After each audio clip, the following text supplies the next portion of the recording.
Hello and welcome to Las Vegas. I'm going to show you in this video what looks like when an amateur plays a professional disc golf course. All right, here we have the Innova course at the Las Vegas Challenge in Las Vegas.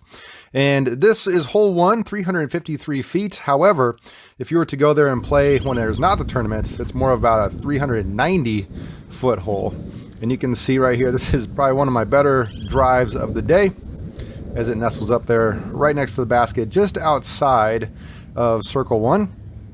And I have a little bit of a tester here, but if I make it, I get a birdie, and what a way to start out.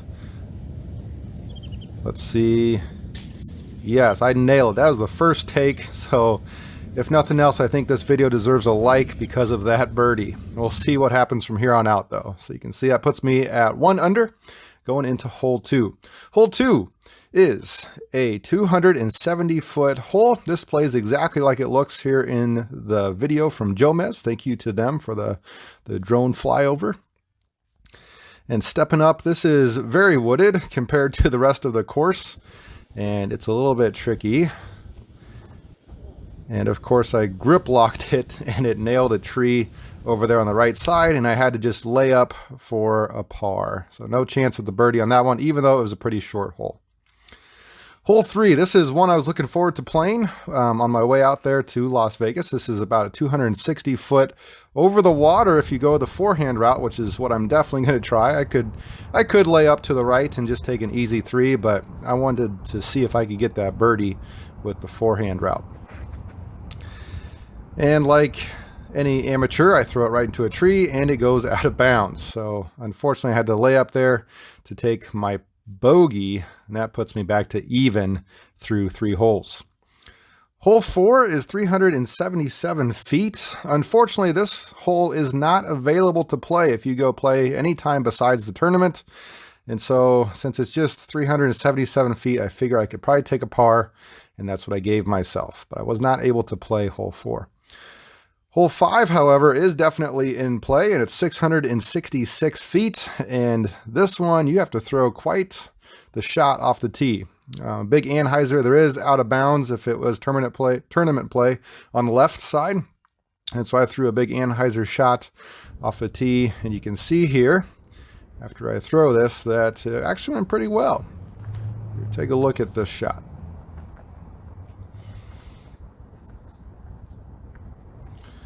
You can see it's swooping back there to the right, and it ends up finishing pretty straight. Have a little bit of a pitch up, and it goes just past the basket. There's a little bit of a drop off on the backside here, and this is a shot that I want back. I missed about a 20-footer, so unfortunately I did end up with a par, even though I had a really good look at the birdie on that hole.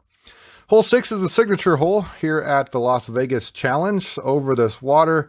Only 222 feet, but it plays this island green, and it is scary. You have trees right in front of you off the tee and water right behind that. And so you kind of have to miss those trees you can see there to the right and hopefully get onto the green. It is a water carry all up until about 15 to 20 feet before the basket.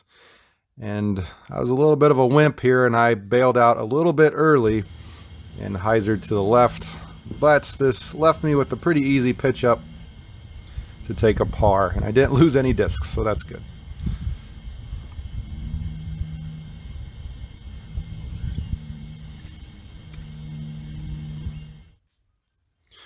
All right, that still brings me even through 6 holes. Now, if I was a professional, I'd probably be a little bit better than that, but of course, I was playing this course fairly blind. I kind of had to, you only got one shot as you went there. Since it was on a golf course, there was golfers behind you. Hole 7, this is a pretty long par, or actually a pretty short par 4, I should say. But it does have out of bounds and hazard all over the place. We got water on the right, a sidewalk on the left, and I slipped. I don't know if you saw that or not, but my shot went kind of skyward and it went out of bounds early. Unfortunately, I missed the upshot from the drop zone, but I did land in between these 2 bunkers here, and I have a chance here to save the par. It doesn't really feel like a par, but I did walk away with the 4, which was a par on hole 7 still even through 7 holes.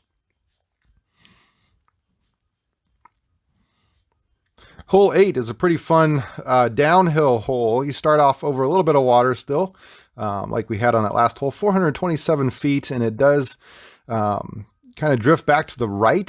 So you want to throw something understable that ends to the right here. And so I threw a pretty flippy Thunderbird, a Pro Thunderbird that starts to come back to the right. I thought for sure I hit one of those trees and fell, but I was pretty surprised. I got up here and was kind of mid-circle too. So I thought I might give this a go since I only got one shot at it here in Vegas. And came up just in front of the basket, but that should leave me with a pretty easy tap in to stay even.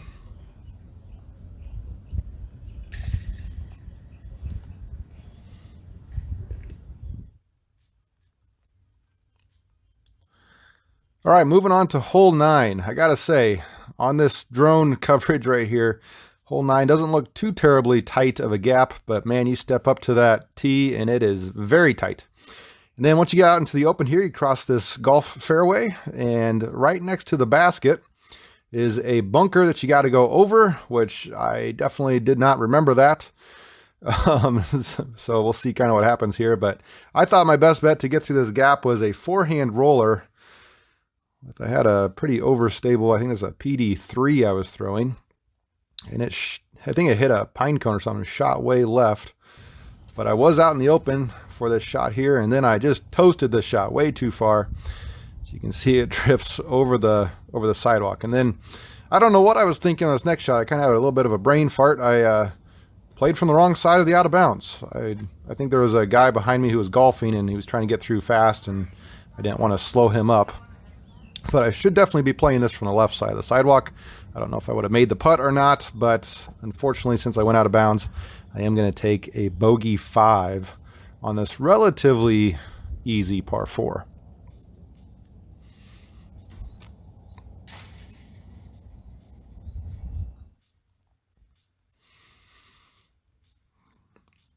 All right, that brings us to hole 10, which again is another hole. This is one of 2 holes, hole 4 and hole 10, which are not playable if you go there anytime besides the tournament. But this is a 721-foot hole. It's a par 4. There's not a whole lot of trouble on this hole. So again, gave myself a par. I would have liked to have been able to play it. I think I would have had a decent chance at the birdie. But since it wasn't there to play, I gave myself the par. That brings us to hole 11. Hole 11 is a 369-foot, again, slightly downhill shot into this little ravine ditch area where there's some water drainage there on the right side. And they cleared out a bunch of trees in the last few years, it sounds like, and so it really opens up kind of the big forehand, or for me, I'm going to go with that Thunderbird again for a little turnover shot. And this is by far my best shot of the day.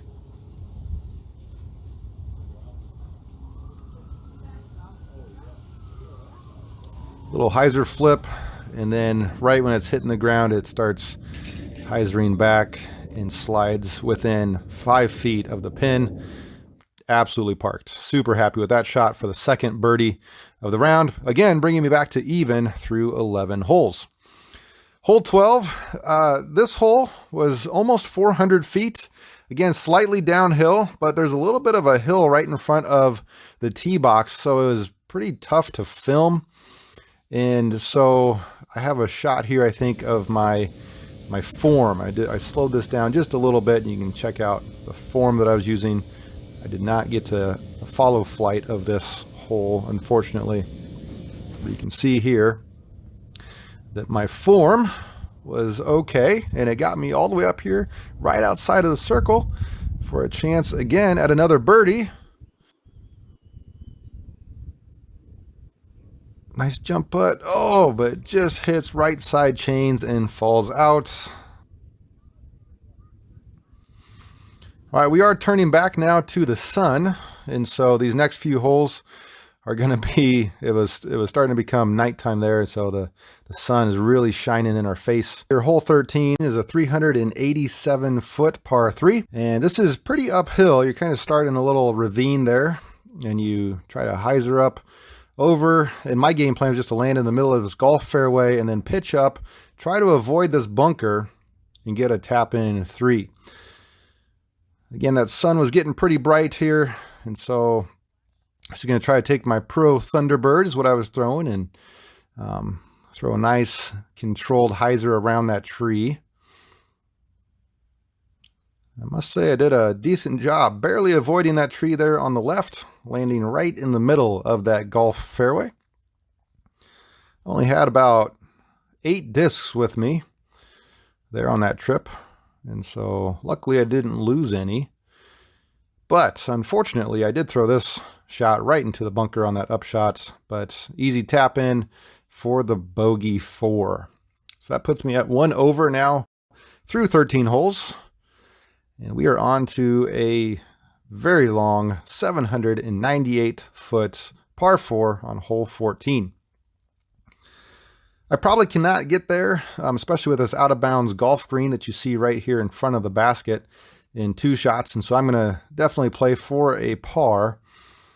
And I think I'm throwing a Star Destroyer off the tee on this one. And it got a little bit left on me, unfortunately. In fact, I ended up right behind, not like right behind, but had some trees there on the top left in the way. So I have to kind of go out and around.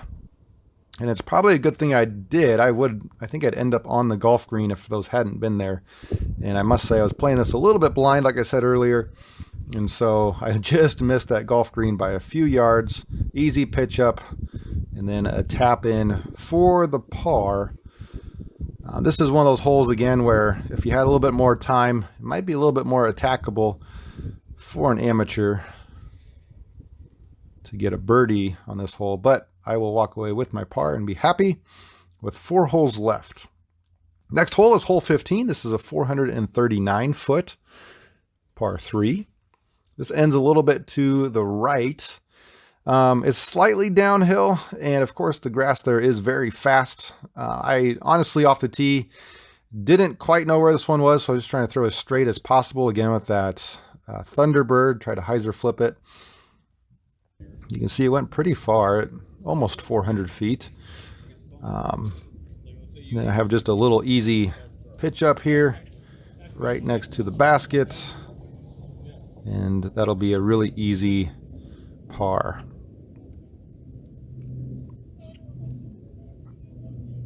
It was also right about this time where my golf cart was starting to beep at me, saying, please return to the clubhouse. As you can see, the sun is about to set, and I don't think they like carts out there on the course after dark. But I must say I was there, and I said I'm not going to not play these last 3 holes. So that moves us on to hole 16 as my golf cart's beeping at me. 888 feet with a little bit of water there on the right as you get close to this golf green, and then the basket behind. A lot of trouble before you get to the hole. And this is an interesting hole because off the tee, those 2 trees you can see on the right, it looks like kind of a tight gap, but once you're at the end of the tee box, that gap really opens up, and it's not nearly as tight as it looks on camera. And I went right through those, hit the gap pretty easily, and this was a bomb, well over 400 feet. Again, just kind of kept sliding up there on that really fast grass there in Vegas. And then my next few shots before the end of the round, I am hustling pretty fast. Again, the golf cart's yelling at me to get back. I forgot about the water on the right, and I ended up with a decent shot. I thought I might have pulled that otherwise if I would have been a little nervous about it. And so I have to go over this golf green now, which I do perfectly, and end, again, about 5 feet from the hole for an easy tap in par. And on a 900-foot hole, I am very happy with the 4. So I will take it. 2 holes left. Hole 17 is probably my next best chance at birdie, or my last chance at a birdie, but it's a little bit out of my range. 457 feet, pushing it. But I'm going to try my best here. There is a little bit of a out of bounds trouble on the left with that sidewalk. You can see I'm going back to that trusty Thunderbird. Goes pretty straight with a little bit of a finish. And luckily puts on the brakes right before the out of bounds. Again, I don't know if this this is a tee or what that is in golf, or if that's a green, but whether it was out of bounds or not, I ended up right in front of it, and so that's good. A little pitch up there, and of course I tapped that in pretty easily on hole 17 for my par. So that puts me with 1 over, with 1 hole to go. And I must say, I remembered this hole from coverage. I knew I had to go between these 2 ponds, but as the sun is starting to set, that's kind of out of your mind. I honestly just walked up and chucked this one and let the ground play do the work here for me. It just kept skipping, scared that group of ducks away. And then threw this shot, this next one, tried to throw it over this water, and ended up throwing it straight in the air. I thought for sure this was going to land in the water, but as you can see, it does come there into frame on the top left and somehow avoids that golf green. I was getting some pretty good breaks here on this course, and so there I go, little pitch up over the green, lands right next to the basket for one last tap in, one last par, and that puts me at 1 over par through 18 holes on a professional golf course. Just for reference, I'm at the time of shooting this video about 931 rated, and it turns out I think that ended up being, at the time of the 2022 Las Vegas Challenge, about a 980 rated round. So guys, thanks for watching. Please like and subscribe if you want more of this kind of content. I do all sorts of disc golf content that you might enjoy. Your subscription does mean a lot. We'll see you out there on the course.